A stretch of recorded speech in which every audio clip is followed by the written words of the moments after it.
Hello friends, आज आपण पाहणार आहोत decimal of fraction numbers calculate म्हणजे दशांश संख्येचा भागाकार कशा प्रकारे सॉल्व करायचा हे आज आपण बघणार आहोत।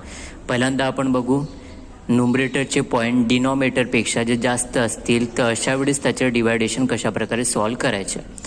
तर अशा वेळेस पहिल्यांदा एक एक्झाम्पल आपण घेऊ 0.06 अपॉन 0.2।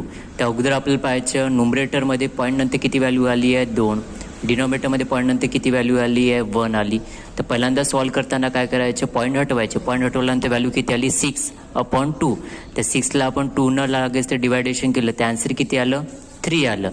तर आता आपल्याला माहिती झालं का न्यूमरेटरचे पॉईंट डिनॉमिनेटरपेक्षा किती जास्त आहे 1 जास्त आहे। तर मग अशा वेळेस काय येणार आहे पॉईंट नंतर 1 डिजिट द्यायचं म्हणजे आन्सर येणार 0.3।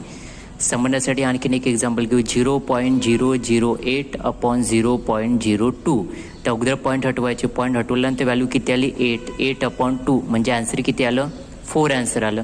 4 आन्सर आल्यानंतर पाहायचं का न्यूमरेटरमध्ये किती पॉईंट आहे। न्यूमरेटरमध्ये पॉईंट नंतर व्हॅल्यू आहे 3 आणि डिनॉमिनेटरमध्ये पॉईंट नंतर व्हॅल्यू किती आहे 2 आहे।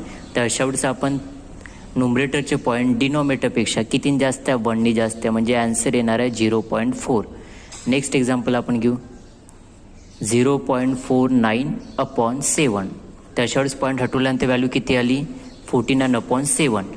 तर आन्सर किती आलं 7। तर न्यूमरेटरमध्ये किती पॉईंट आहे, पॉईंट नंतर व्हॅल्यू आहे 2, डिनॉमिनेटरमध्ये काही व्हॅल्यू आहे का नाही आहे।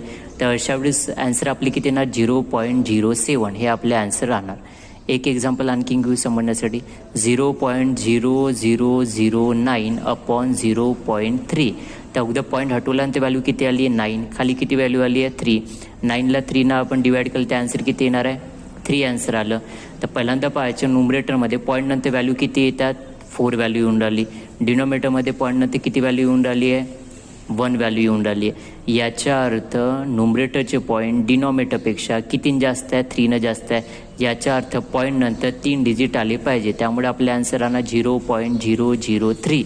म्हणजे असे क्वेश्चन सॉल्व करताना आपल्याला माहिती पाहिजे न्यूमरेटरचे पॉईंट डिनॉमिनेटरपेक्षा जेवढ्याने जास्त असेल तेवढे पॉईंट नंतर तेवढे डिजिट आले पाहिजे, ठीक आहे।